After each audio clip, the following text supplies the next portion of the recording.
ഈ സാമ്പത്തിക ദാരിദ്ര്യത്തെക്കുറിച്ച് അതിൽ നിന്നൊരു സ്ക്രീനിങ് നടത്തിയാൽ ആരാന്റെ സഹായം കൂടാതെ ഈ മഹലിൽ ജീവിക്കാൻ കഴിയാത്തവർ ആരൊക്കെ ഉണ്ട് എന്നൊരു കണക്ക് കിട്ടും.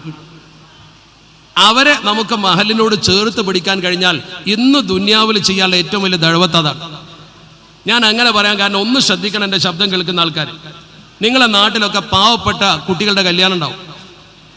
ഒരു ഉമ്മാക്കും പാപ്പാക്കും 4-5 പെൺകുട്ടികളുണ്ടെങ്കിൽ ഓരോ പെൺകുട്ടിയെ കെട്ടിക്കാൻ ഇയാൾ കട്ടപ്പെടും.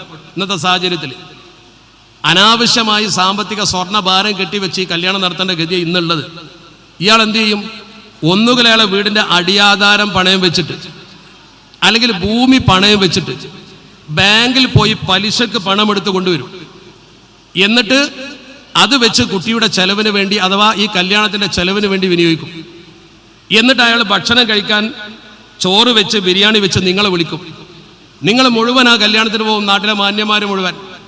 ഇവൻ ഈ കല്യാണം ഇതുപോലെ നടത്താനുള്ള സാമ്പത്തിക ശേഷി എവിടെ നിന്നുണ്ടായി നിങ്ങൾ ചോദിക്കൂല.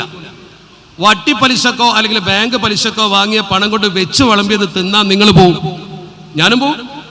ഞാൻ എന്നെ ഒഴിവാക്കണില്ല. ആ പലിശക്ക് ഇയാൾ വാങ്ങിയ പണം കൊണ്ട് ബിരിയാണി തിന്ന് മഹല്ല് ഭരണം നടത്തുകയും മഹലിൽ അംഗമായിരിക്കുകയും ചെയ്യുന്ന ആളുകൾ ഇന്ന് രാത്രി കിടന്നുറങ്ങുമ്പോൾ ഒന്ന് ചിന്തിക്കണം, എൻ്റെ വയറ്റിലേക്ക് എത്ര പലിശ പണം കയറിയിട്ടുണ്ട് എന്ന്. ഇരുന്ന് ചിന്തിക്കുങ്ങളെ. നിങ്ങൾ 10 ആൾ വിചാരിച്ചാൽ ആ പെൺകുട്ടിക്ക് ഒരു സഹായം ചെയ്തു കൊടുത്തൂടെ? ആ പെൺകുട്ടിയെ വിവാഹം കഴിക്കാൻ ഏർപ്പാടുകൾക്ക് ഉണ്ടാക്കിക്കൂടെ? ഞാൻ പറയുമ്പോൾ നിങ്ങൾ തെറ്റിദ്ധരിക്കരുത്, ഒരു മഹല്ല് സംഗമത്തിൽ പറയേണ്ട കാര്യം ഞാൻ പറയുന്നുള്ളൂ. നമ്മൾ ഈ മഹല്ല് കമ്മിറ്റിക്കാർ, ഇവിടുത്തെ മാന്യന്മാരായ ആൾക്കാരുണ്ടാവും, ഞാനടക്കം കൂട്ടിക്കോ. എൻ്റെ മഹല്ലിൽ ഒരു കല്യാണം നടക്കുന്ന സമയത്ത് ആദ്യം ഒരു നിശ്ചയം ഉണ്ടാവും, പിന്നെ നിക്കാഹ് ഉണ്ടാവും, പിന്നെ കല്യാണം ഉണ്ടാവും. ഇത് മൂന്നിനും വിളിക്കും. മഹല്ല് കമ്മിറ്റിൻ്റെ പ്രതിനിധികൾക്ക് വിളിക്കും, നമ്മൾ പോകും. നിശ്ചയത്തിൻ്റെ അന്ന് നല്ലൊരു ഭക്ഷണം കിട്ടും, നിക്കാഹിൻ്റെ അന്ന് നല്ലൊരു ഭക്ഷണം കിട്ടും, കല്യാണത്തിന് പോയി ഭക്ഷണം കഴിക്കും. നമ്മളതൊക്കെ കഴിഞ്ഞിങ്ങോട്ട് വരും. ഉസ്താദ് ഒരു റെസീറ്റ് ബുക്കും കൊണ്ടുപോയിട്ട് മഹല്ലിൻ്റെ പൈസ വാങ്ങും, ഉസ്താദിനുള്ള ഫീസ് വാങ്ങും, പള്ളിക്കുള്ള ഫീസ് വാങ്ങും, മദ്രസക്കുള്ള ഫീസ് വാങ്ങും, മുഅദ്ദിനുള്ള ഫീസ് വാങ്ങും, നിക്കാഹിൻ്റെ രജിസ്റ്ററിൻ്റെ ഫീസ് വാങ്ങും, ഒക്കെ വാങ്ങും. ഒക്കെ റെഡിയാ. അത് അടക്കി പിടിച്ച് കൊണ്ടുവന്ന് റെഡിയായി ഈ സാധു ഇതൊക്കെ കൊടുത്ത് എല്ലാം കഴിഞ്ഞതിന് ശേഷം, പുരുഷനെ കൊടുക്കുക ആയിക്കോട്ടെ, എല്ലാം കഴിഞ്ഞതിന് ശേഷം ഒരാഴ്ച കഴിഞ്ഞപ്പോൾ ഈ പെൺകുട്ടിയെ കൊണ്ടുപോകുന്നില്ല. എന്തോ ഒരു സൗന്ദര്യപ്പണക്കം. ഏതെങ്കിലും ഒരു മഹല്ല് കമ്മിറ്റി അംഗമോ അല്ലെങ്കിൽ ഈ കല്യാണത്തിനും നിക്കാഹിനും നിശ്ചയത്തിനും പങ്കെടുത്ത ഏതെങ്കിലും ഒരാളോ ഞാനോ ആ വീട്ടിൽ പോയിട്ട് എന്താ ഈ കുട്ടിയെ കൊണ്ടുപോകാത്ത, എന്താ പ്രശ്നം എന്ന് ചോദിക്കൂല. വേറെ എവിടെ നിക്കാഹുള്ളത് നോക്കും, അവിടെ ഭക്ഷണം ഉണ്ടാവുള്ളൂ. ഒരാളും പോയി ചോദിക്കൂലല്ലോ. ഈ മുടങ്ങിയ കല്യാണത്തിൽ ചിലപ്പോൾ നിങ്ങളൊന്ന് ഇടപെട്ടാൽ ഒറ്റ ഇടപാട് കൊണ്ട് അത് ക്ലിയർ ആവും. അത് ശരിയാക്കാൻ നമ്മൾ ശ്രമിച്ചാൽ നടക്കൂലേ? അത് നടക്കാൻ കഴിയുന്നില്ലേ? പിന്നെ മഹല്ല് കമ്മിറ്റി എന്ന് പറഞ്ഞാൽ നമ്മൾ ഇരിക്കണം എന്തിനാ? അതിനാദ്യം നിങ്ങൾ ചെയ്യേണ്ടത് ഈ സെൻസസ് എടുത്ത് പാവപ്പെട്ടവരാരാന്ന് നോട്ട് ചെയ്യണം. അവർക്ക് സഹായം ചെയ്യേണ്ടത് ഘട്ടം വന്നാൽ സഹായിക്കണം. രണ്ടാമത്തൊന്നും ഒരു മസ്ലഹത്ത് കമ്മിറ്റി നിർബന്ധമാണ്. മസ്ലഹത്ത് കമ്മിറ്റിയോട് 2 കാര്യമുണ്ട്. ഒന്നാമത്തെ കാര്യം ഞാൻ ഈ പറഞ്ഞത്, ഏതെങ്കിലും മഹലിലേക്ക് നമ്മുടെ പെൺകുട്ടികളെ ആരെങ്കിലും കെട്ടിക്കൊണ്ടു പോയിട്ടുണ്ടെങ്കിൽ അവർ അനിസ്ലാമികമായി ഈ പെൺകുട്ടിയെ വിവാഹം മോചനം നടത്തുകയോ ഈ പെൺകുട്ടിയോട് അന്യായം കാണിക്കുകയോ ചെയ്ത് ഈ പെൺകുട്ടിയുടെ ജീവിതം നശിപ്പിക്കാൻ വേണ്ടി തൊലാക്ക് ചൊല്ലിയിട്ടുണ്ടെങ്കിൽ അവനെ പിടികൂടി കൊണ്ടുവന്ന് വിചാരണ ചെയ്ത് ആ പ്രശ്നം അവസാനിപ്പിക്കണം. അവൻ്റെ കുടുംബത്തെ വിളിക്കണം. നമ്മളൊരു മസ്ലഹത്ത് കമ്മിറ്റി ഉണ്ടാക്കിയാൽ എവിടുത്തുകാരനായാലും വിളിക്കും. പോലീസിൻ്റെ സഹായം വരുന്ന പോലീസ് ഈ മസ്ലഹത്തിന് അനുകൂല. ഞങ്ങൾ നടത്തി നോക്കിയോണ്ടാണ് പറയുന്നത്, നിങ്ങൾക്ക് എന്നെക്കാൾ അനുഭവം ഉണ്ടാവും. ഒരു മസ്ലഹത്തിന് വിളിച്ചിട്ട് വന്നില്ലെങ്കിൽ അത് ക്രിമിനൽ നടപടിക്രമത്തിലൂടെ നേരിടാൻ പറ്റും. കമ്മിറ്റി കൂടെ നിന്നാൽ ഒരു പ്രശ്നം ഉണ്ടാവില്ല. നമ്മുടെ മഹലിൽ നിന്ന് ഒരു പെൺകുട്ടിയെയും അങ്ങനെ കണ്ണീരൊടിപ്പിക്കൂല, ഒരു പെൺകുട്ടിയെ അന്യായമായി തൊലാക്കല്ലൂല, ഒരു പെണ്ണിനെ വിവാഹം കഴിച്ച് ഇട്ടു പോകൂല.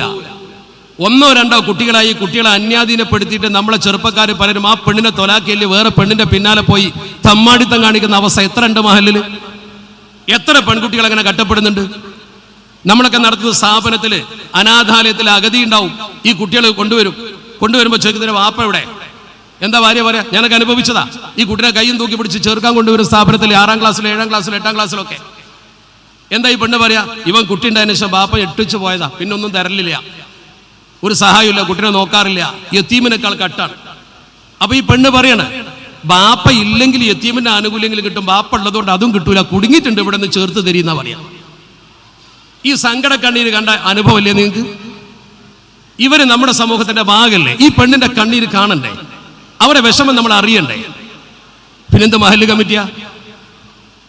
ഞാൻ മഹല്ല് കമ്മിറ്റിയെ കുറ്റപ്പെടുത്തല്ല, പറയുമ്പോൾ അങ്ങനെ പറഞ്ഞെങ്കിൽ നിങ്ങൾക്ക് ബോധ്യമാവുന്നുള്ളതുകൊണ്ട് പറയാം. മുന്നിലുള്ള ആൾക്കാരോടുള്ള പറയാ. ഉസ്താദ് കള്ളുടിക്കാന്മാർ പറയുമ്പോൾ നിങ്ങളോടാണ് പറയില്ല, നിങ്ങൾ കള്ളുടിച്ചിട്ടല്ലോ.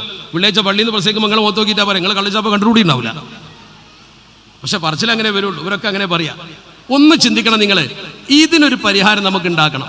നിങ്ങളെ മഹലിൽ നിന്നൊരു പെൺകുട്ടി സാമ്പത്തിക ദാരിദ്ര്യം കൊണ്ട് പലിശക്ക് കടം വാങ്ങിയോ അല്ലെങ്കിൽ ഈ രീതിയിൽ വിവാഹമോചനം നടത്തപ്പെട്ടോ പോകാൻ. എങ്ങനെ വിവാഹമോചനം നടക്കുന്നതറിയോ?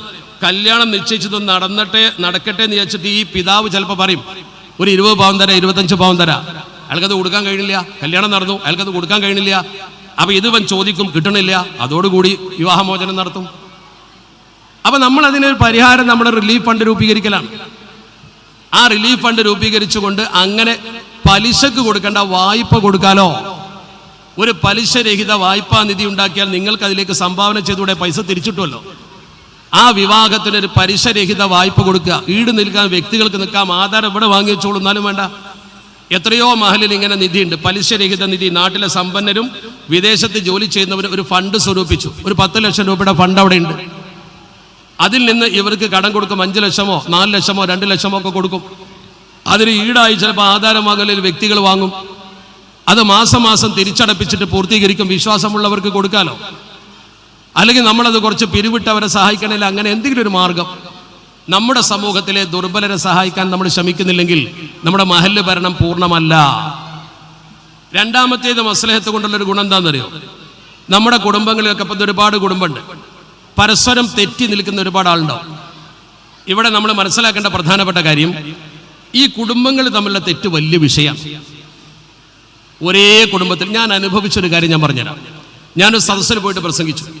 ഈ പാവപ്പെട്ട സമൂഹത്തിൽ സംഭവിക്കുന്ന കാര്യങ്ങളെക്കുറിച്ച് ഞാൻ പറയുന്നത്. അത് സമ്പന്നരിലും ധാരാളമുണ്ട്. ഞാൻ പ്രസംഗിച്ചു, കുടുംബ ബന്ധം ഊട്ടിയുറപ്പിച്ചില്ലെങ്കിൽ ബറക്കത്തുണ്ടാവില്ല.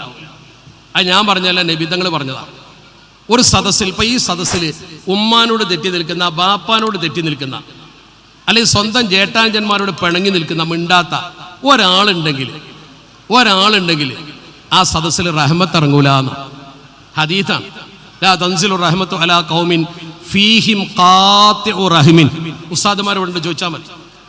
കുടുംബബന്ധം പിളർത്തുന്ന ഒരാൾ സദസ്സിലുണ്ടെങ്കിൽ ആ സദസ്സിൽ അള്ളാന്റെ റഹ്മത്ത് ഇറങ്ങൂല, ഒരിക്കലും ഇറങ്ങൂല. നമ്മൾ പറയാറില്ലേ, ഇത് പ്രസംഗിച്ച് അതിന്റെ ഗൗരവമൊക്കെ മനസ്സിലാക്കി ഒരു കുടുംബ ക്ലാസ്സിൽ ക്ലാസ് എടുത്തു. പോകാൻ സമയത്ത് വാഹനത്തിന്റെ അടുത്ത് ഒരു മധ്യവയസ്കനായ ആൾ വന്നു. അയാൾ മനസ്സ് തട്ടിയിട്ട് എന്നോട് പറഞ്ഞു, നിങ്ങൾ പറഞ്ഞ ഞാൻ കേട്ടു, എനിക്ക് വല്ലാത്ത സങ്കടം തോന്നി. ഞാനും എൻ്റെ ജേട്ടൻ തമ്മിൽ, എൻ്റെ കുടുംബക്കാരും തമ്മിൽ 15 കൊല്ലമായി തമ്മിൽ തെറ്റിയിട്ട് ഇന്ന് വരെ ഞങ്ങൾ പിന്നെ മിണ്ടിയിട്ടില്ല. ഇപ്പം ഞങ്ങളെ കുട്ടികൾ വരെ കണ്ടാൽ മിണ്ടൂല. വളരെ ഗൗരവമാണ്. നിങ്ങളിത് പറഞ്ഞപ്പോൾ എനിക്ക് വല്ലാത്ത സങ്കടം തോന്നി. റഹ്മത്ത് ഇറങ്ങൂല, ജീവിതത്തിൽ ബർക്കത്തുണ്ടാവില്ല എന്നൊക്കെ പറഞ്ഞപ്പോൾ, മാത്രമല്ല 15 കൊല്ലമായപ്പോൾ ഇതെങ്ങനെ നന്നാവണം എന്ന് ഞാൻ ചിന്തിക്കുന്നുണ്ട്. ഇതിനൊരു മാർഗം ഉണ്ടാക്കി തരുമോ എന്ന് ചോദിച്ചു. എൻ്റെ ഒരു അനുഭവം ഞാൻ പറയുന്നു, ജീവിതാനുഭവം. ഞാൻ അയാളോട് പറഞ്ഞു, ഞാൻ പോവല്ലേ, എനിക്കൊന്നും ചെയ്യാൻ കഴിയില്ലല്ലോ. ഞാൻ അയാളോട് പറഞ്ഞു, നിങ്ങളെ ഫോൺ നമ്പർ തന്നാൽ മതി. അയാളുടെ ഫോൺ നമ്പർ വാങ്ങി.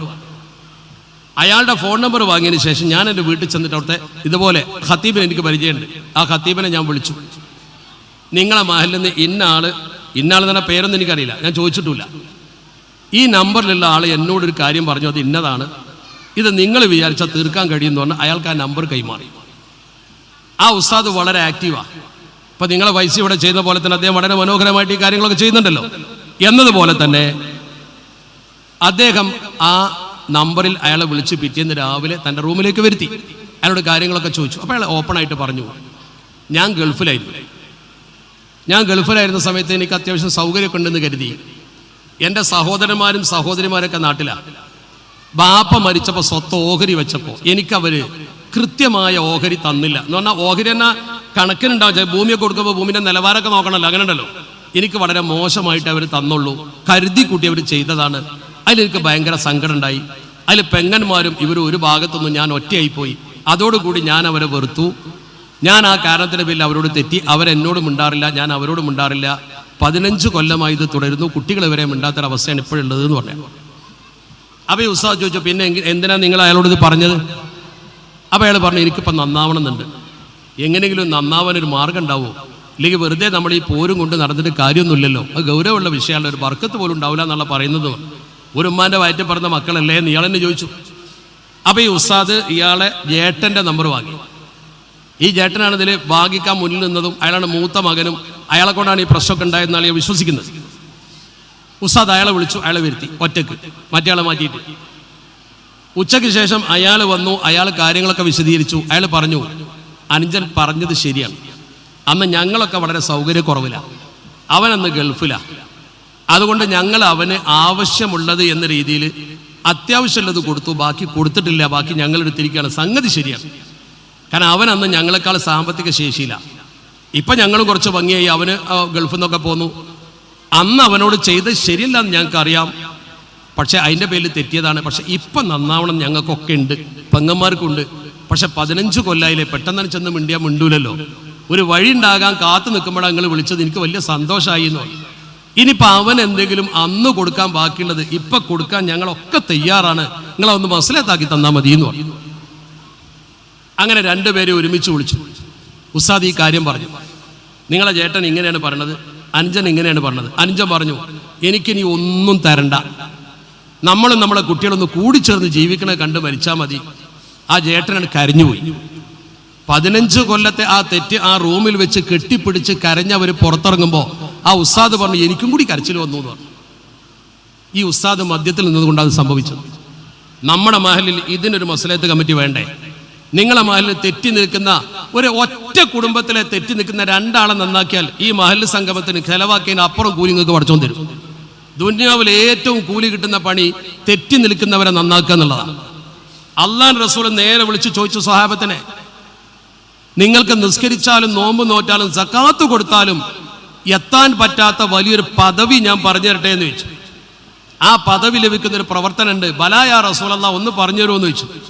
നിസ്കരിച്ചാലും അവിടുക്കെത്തൂല, കൂലിട്ടും. നോമ്പ് നോറ്റാലും അത്ര വലിയൊരു പദവി അള്ളാൻ്റെ അടുത്ത് കിട്ടൂല, സക്കാത്ത് കൊടുത്താലും അത്ര വലിയ പദവി അള്ളാൻ്റെ അടുത്ത് കിട്ടൂല. അങ്ങനത്തെ പദവി കിട്ടുന്ന ഒരു പണി ഉണ്ട് എന്ന് പറഞ്ഞു നബി തങ്ങൾ. അഫ്ളല മിന ദറജതി, ഏറ്റവും വലിയ ദറജ കിട്ടും നിങ്ങൾക്ക് മിന സിയാമി വസ്സലാത്തി വസ്സക്കാ.